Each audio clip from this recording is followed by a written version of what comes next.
Hey, deep divers, how's it going? We are going to look at Deep Divers Math sheet number 91. And what we have here are, it says use decimal multiplication and division rules to fill in the blank. Now, that might seem a little odd as far as the directions go, because what we're actually doing is adding and subtracting fractions. So these directions, I think, are just incorrect. I would ignore those directions.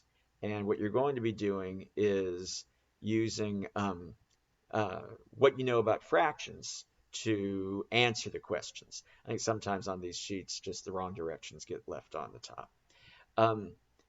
What we want to do is to use these visual representations of fractions to understand, get a little insight into how fractions work. This says 5/6 minus 1/2. Well, 5/6 means in this first square, I've broken it up into 6 equal parts. And 5/6 means I've got 6 of them. I'm sorry, means I've got 5 of them shaded in. So I'm going to show that I've got 5 out of the 6 parts, and I'll shade them in to represent 5/6. Now, from that 5/6, I'm going to subtract 1/2.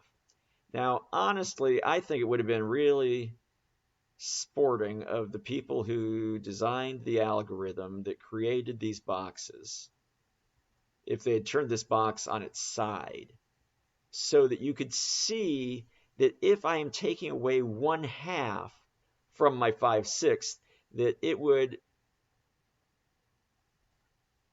be 3 of those, right?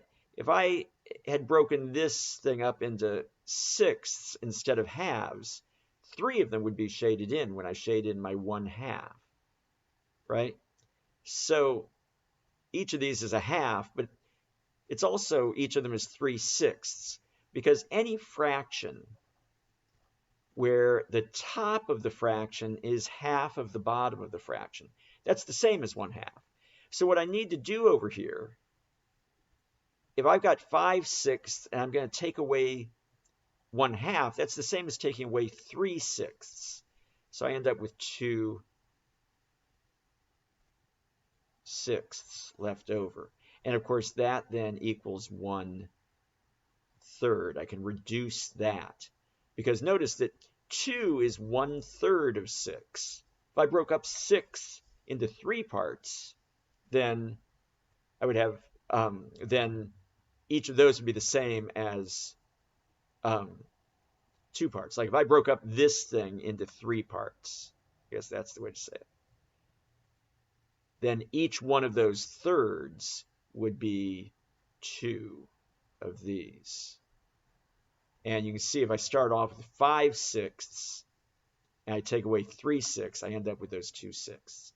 Now, this is a good visual understanding of what's happening. And it, I think, shows why you need to find that common denominator, because the common denominator allows you to know how many units you're going to take away. Because you need to get them into the same kinds of things. You can take a 6th away from a 6th, but it's very difficult to take a half away from a 6th unless you know what that half equals in terms of 6ths. And so this is a good visualization, but of course the way that you would probably ordinarily do it is you would think, oh, 5/6 and 1/2, I need a common denominator. And you can either see, oh, I can change that 2 into a 6 by multiplying it times 3, so I'll multiply the top times 3. I get 5/6 minus 3/6, because if I multiply that 2 times 3, I get 6 to get my common denominator. And so then I just need to multiply the top times the same thing and get 3/6. Another way to find the common denominator, that was the lowest common denominator. That's kind of nice to get the lowest common denominator. There's there's less reducing later on. But you can also, of course, just multiply the denominators together. You can think, oh, I'll multiply this side, I'll multiply the top and the bottom times 2. This side, I'll multiply the top and the bottom times 6. So here I get 10/12. Multiply the top and the bottom of this fraction times the denominator of this one. And I do the same thing over here. I multiply the top and the bottom times 6, and I get 6/12. And so notice that I end up with my common denominator because I've multiplied the two denominators together to get that. And of course, then that equals 4/12, which I can then also reduce down to 2/6 and then to 1/3, right? Or I can notice that both of those can be divided by 4, and I can do it in one step and get 1/3. Okay, let's do one more of these and see how it goes. 1/4. So I'll shade in one of these. It's broken up. That square is broken up into fourths, right? 4 equal parts. Each one is a fourth of the whole square. Plus 1/6.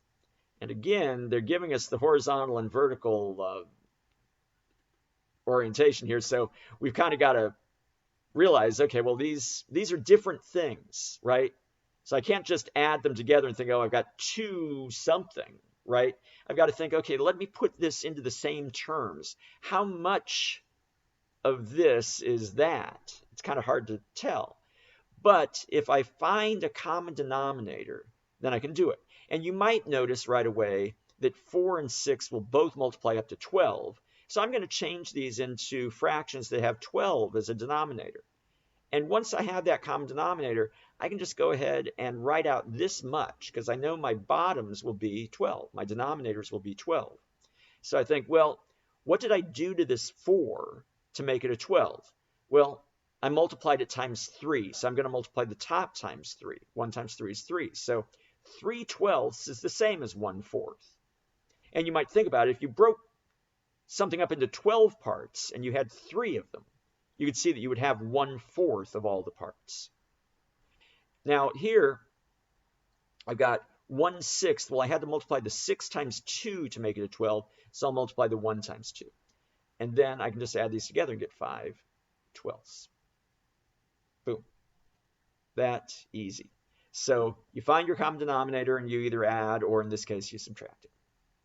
And that's it. I think that even with the picture, it would be kind of difficult to recognize that what you've got here is 5/12.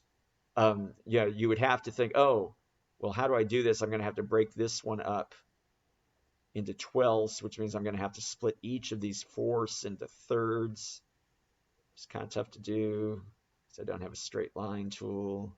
But you can see that then if I do that, then I might be able to notice, okay, well, I'm doing a terrible job of drawing those lines, but there we go. And then if I think, okay, well, how do I make these into 12ths? I've got to cut each of these in half. Then these are 12ths. If I was able to do these exactly in half, for them to be 12ths, you really need to be able to do it a little bit more accurately than I am.